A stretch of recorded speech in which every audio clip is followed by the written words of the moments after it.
Jumpa lagi di materi kali ini kita akan membahas mengenai jaringan komputer pengantar ya.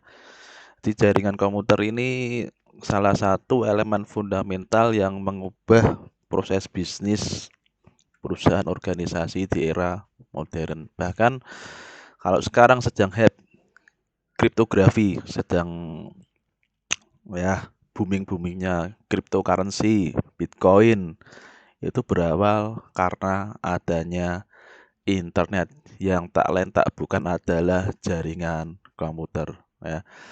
Jadi seperti apa tuh jaringan komputer? Yuk kita bahas dulu di materi kali ini ya. Jadi silakan bisa dibaca ya nih ya, bukunya dicari ya, yang Indonesia. Kalau yang versi asing ya banyaklah karangan Tannenbaum itu keren ya.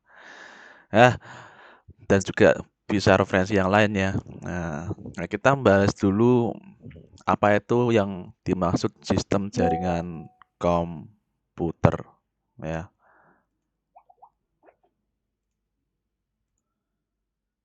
Sistem jaringan komputer adalah ya sistem yang bukan sistem informasi ya, tapi komputer-komputer atau perangkat-perangkat lain yang terhubung dalam satu jaringan ya, saling terkoneksi sehingga itulah yang membentuk suatu keterkaitan sistem ya. Nanti kita akan belajar ada kasta-kastanya dalam sebuah sistem itu.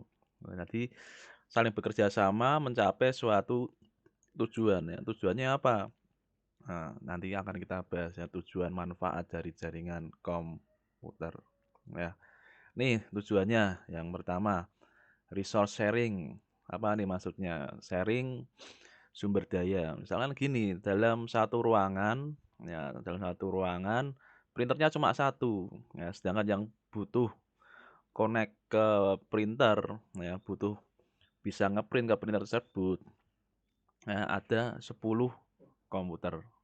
Nah, kalau tidak ada jaringan komputer, bisa dibayangkan ya, printernya kabelnya sering dicoba cabut ya.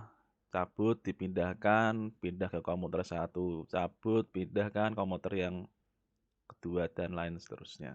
Nah, tidak efektif dan bisa resiko rusak ya printernya ya. Tapi dengan adanya jaringan, tarik kabel jaringan LAN ya, printernya konekkan ke salah satu komputernya salah satu jadi server, print server, selesai. Bisa berbagi printer. Nah, tanpa harus pindah-pindah printer atau malah mau membelikan printer. Nah, sangat-sangat tidak efisien ya. Kemudian jaringan komputer akan mempermudah komunikasi. Jelas ya contoh tadi ya sharing printer ya. Kok bisa sharing printer karena apa? Adanya komunikasi.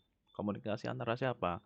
Dari yang membutuhkan layanan printer ya, dan yang si empunya printer atau komputer yang terkoneksi ke printer tersebut.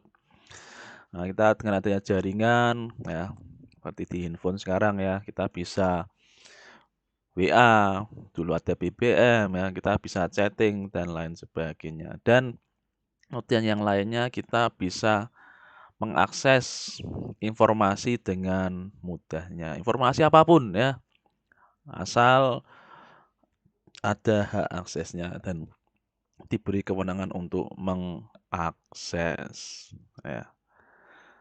Ya, tadi tujuan sekarang benefitnya. Benefitnya lagi-lagi resource sharing ya. Nah, ya. Untung sekali tadi misalkan 10 komputer butuh printer. Ya, kalau mau dikasih satu printer satu komputer ya dikali saja satu printer misalkan harganya 2 juta, 2 juta kali 10 20 juta. Nah, dengan adanya jaringan ya cukup beli kabel LAN ya satu roll sekarang ada yang harganya 700.000, konektornya 300.000 ya kurang lebih 1 juta. Nah, plus printernya 1-2 juta, 3 juta. Nah, sudah cukup. 3 juta versus 20 juta misalkan ya. Keuntungan yang berikutnya ketersediaan data jelas tadi sudah kita singgung, datanya kalau mau diakses ya mudah diakses, bisa saja. Kemudian keamanan data ya. Loh, tadi katanya isi information access, ya.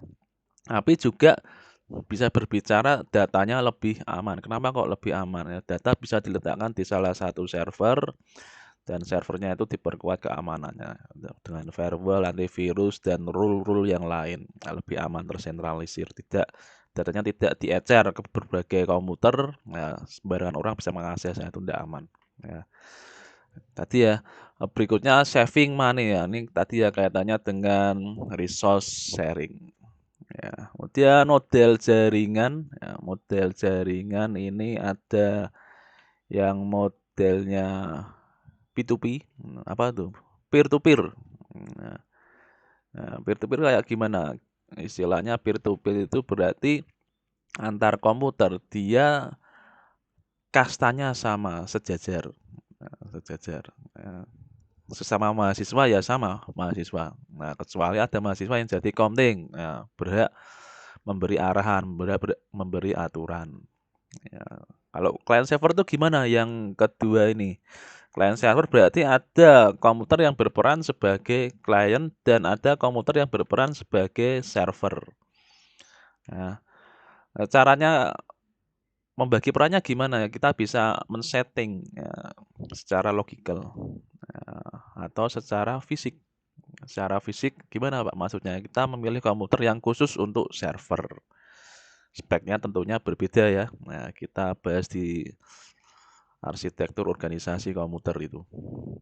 Nah, yuk kita lebih detail lagi mengupas mengenai peer to peer. Ya, ini sudah saya singgung, ya, tiap komputer levelnya setara. Ya, setara. Ini cocok untuk jaringan skala kecil menengah. Nah, kalau besar tidak cocok Pak? Enggak. Kalau jaringannya besar cocoknya tersentral ya, ada client server. Nah, kenapa client server? Untuk pengaturannya lebih mudah. Nah, dan otoritasnya juga mudah, pemberian otoritas. Nah, kelebihannya apa kalau peer to peer nih? Karena levelnya sama ya, ya, dia tidak mempunyai kebergantungan terhadap server. Ya, kebergantungan terhadap server itu bisa jadi poin positif, bisa jadi poin negatif. Poin positifnya apa? Ya, poin positifnya data tersentral, kontrolnya ya, melalui satu komputer lebih enak, data lebih mudah dikendalikan. Kekurangannya apa? Kekurangannya ya, kalau servernya mati ya sudah selesai. Nah, ya. Karena tidak punya server, otomatis mudah dalam pembuatannya, ya, biayanya murah. Hanya setting sebentar selesai nih peer to peer. Nah, beda dengan kalau pakai client server. Nah, ada kelebihan, ada kelemahannya. Nah, kelemahannya data tidak terpusat ya, tersebar, tidak bisa dikontrol. Ya. Keamanannya juga tidak terkontrol. Ya, ya. Dan yang berikutnya troubleshooting rumit. Troubleshooting rumit. Ya, jadi itu mengenai peer to peer. Nah, berikutnya client server. Nah, client server itu seperti apa? Dia memberikan kontrol, ya, memusatkan pada sebuah komputer yang didedikasikan sebagai server. Nah, jadi khusus sebagai server. Nah, server itu apa? Server dari kata serve. Nah, serve. Apa itu serve? Melayani ya. Melayani apa? Permintaan klien. Nah, jadi server ini menyediakan layanan terhadap komputer lain. Komputer lain yang apa? Yang terhubung ke jaringan. Harus koneksi ke jaringan. Kelebihannya apa? Data dapat diakses dari komputer manapun. Ya. Backup terpusat. Nah, karena terpusat, kontrolnya enak. Nah, administrator jaringannya gampang, bisa dari remote saja. Nah, dan berikutnya, akses layanan lebih cepat. Ya, ya. Karena yang menjadi server hanya server, tidak menjadi klien. Ya, jadi fokus. Ya, kekurangannya apa? Kekurangannya tadi sudah saya singgung ya. Kalau servernya putus ya sudah, rusak ya sudah. Maka dari itu perlu backup server. Nah, padahal satu server harganya berapa? Kalau yang server beneran. Ya, tantangannya seperti itu.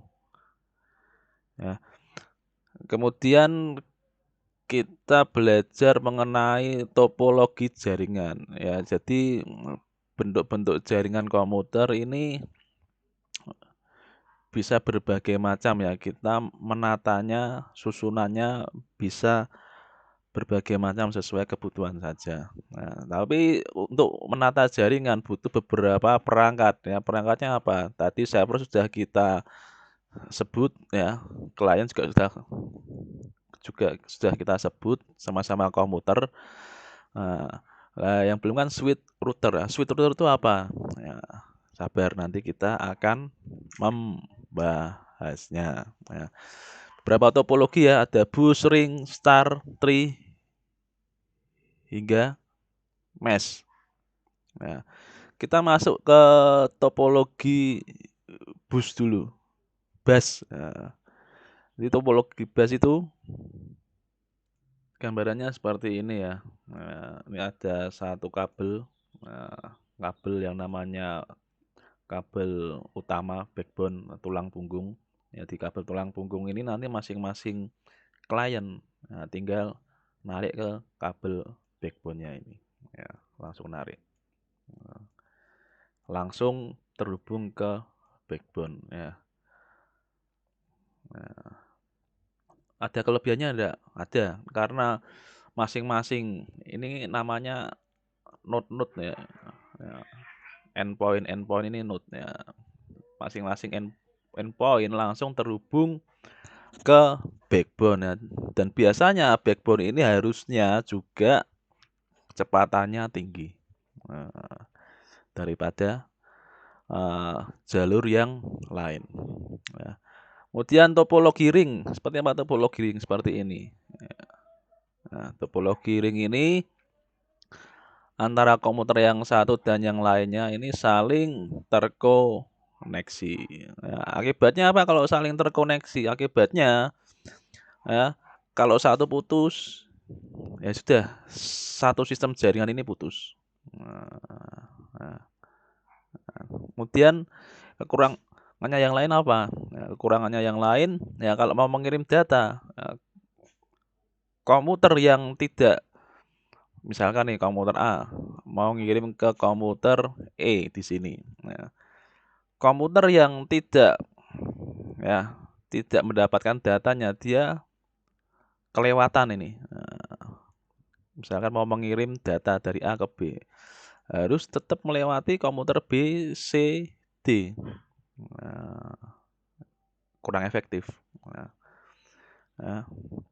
Kurang efektif. Kemudian yang berikutnya yang biasanya dipakai sekarang ini adalah topologi star. Kenapa kok dibilang star? Ya, ini bentuknya seperti bintang. Ya, seperti bintang. Dan kelebihannya apa? Antar klien tidak saling bergantung. Karena apa? Bergantungnya ke alat ini yang namanya adalah switch. Ya, ini gambaran dari switch. Zaman dulu belum ada switch, adanya hub. Jangan khawatir, yang belum paham nanti akan kita bahas. Yang berikutnya, ya, topologi tree. Ya, topologi tree ini gabungan antara topologi bus dan ring. Jadi bentuknya seperti ini, tree. Ini ada server, ada switch sentral. Switch sentral mecah lagi ke switch ke masing-masing panel misalkan ya, masing-masing panel terhubung langsung ke kliennya, atau kalau ada yang mau terhubung lagi ke switch lagi ya bisa, tapi kompensasinya kecepatannya lebih lambat. Nah, Kemudian topologi mesh. Nah, topologi mesh seperti ini ya, mesh jaring-jaring. Nah, ini kalau kita lihat rumit ya ini ya. Kenapa kok rumit ini? Ini salah satu topologi yang memerlukan biaya tinggi. Kenapa kok tinggi? Nah, ini hitung saja nih kabelnya ada berapa nih. Nah, nah, setiap komputer ya, setidaknya butuh 4 kabel ini, ya, 4 kabel. Ya, ya 4 kabel masing-masing 4 kabel. Ya. Nah, kemudian eh, karena masing-masing konek ke 4 kabel, kelebihannya apa? Ya, kelebihannya ini perhatikan eh, backup-nya ya, kalau satu jaringan putus ini putus, masih ada di jaringan yang ini, yang kedua. Jaringan kedua putus, masih bisa lewat jaringan yang ketiga. Nah, ini cocok digunakan di mana? Nah, cocok digunakan di POP ya, point of presence apa itu? Ya, nanti kita bahas juga ya. Atau istilahnya topologi jaringan di mana banyak ya, terdapat server. Nah, kan server tidak boleh putus ya. Nah, dan switch sentral juga tidak putus, tidak boleh putus. Nah, ya. Oke, jadi gitu kira-kira pengantar dari jaringan komputer. Nah, semoga membantu dan jangan lupa untuk happy coding.